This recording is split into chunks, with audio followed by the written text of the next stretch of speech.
que o presidente da Ucrânia, Volodymyr Zelensky, classificou como destrutiva uma proposta de paz no país em guerra com a Rússia, que foi sugerida pelo Brasil e pela China.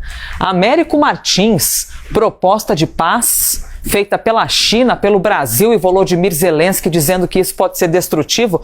Nos explique, por favor. Bom dia. Olá, Elisa, muito bom dia para você, para todo mundo que nos acompanha aqui no live.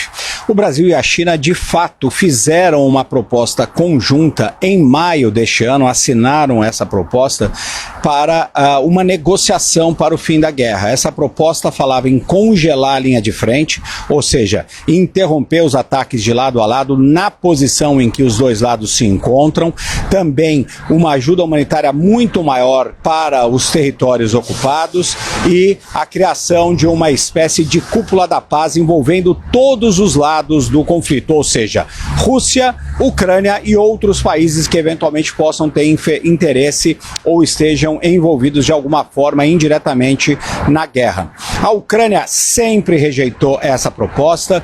O presidente Volodymyr Zelensky já falou várias vezes contra essa proposta, em especial por esse primeiro ponto, o de congelar a linha de frente. Isso significaria, segundo a interpretação dos ucranianos, uma vitória da Rússia, porque consolidaria ali o domínio dos russos em cerca de 20% do território ucraniano, que neste momento é uma área ocupada pelos militares russos.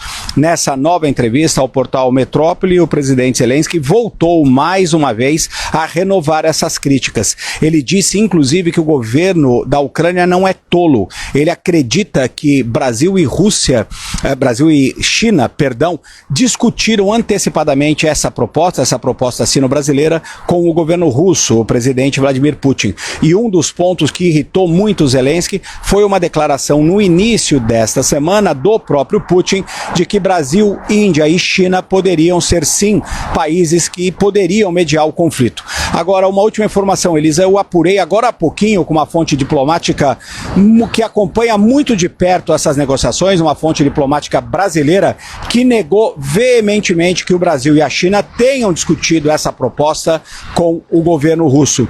Essa fonte, que pediu anonimato, também disse que os ucranianos criticam exatamente o que eles fazem, que é reuniões de cúpula sem a presença do outro lado. Elisa.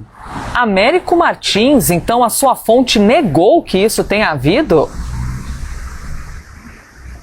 Sim, eles confirmam, obviamente, essa proposta de paz do Brasil e da China, isso é documentado, é uma posição oficial do governo brasileiro e do governo chinês, mas eles negam que tenha tido qualquer tipo de conversa antecipada com os russos e dizem que o Brasil continua firme na sua proposta de mediar eventualmente o conflito, se assim for o caso, e que a melhor proposta seria justamente essa de Brasil e China. Uma última coisa também, Elisa, neste momento, nesta semana, o embaixador Celso Amorim, que é o assessor especial de relações internacionais do presidente Lula, passou pela Rússia e teve reuniões com os russos, chineses, indianos e outros, porque ele participou de uma reunião de todos os assessores especiais de relações internacionais de segurança do grupo dos BRICS. Lembrando que Brasil, Rússia, Índia, China, África do Sul e alguns outros países fazem parte desse grupo.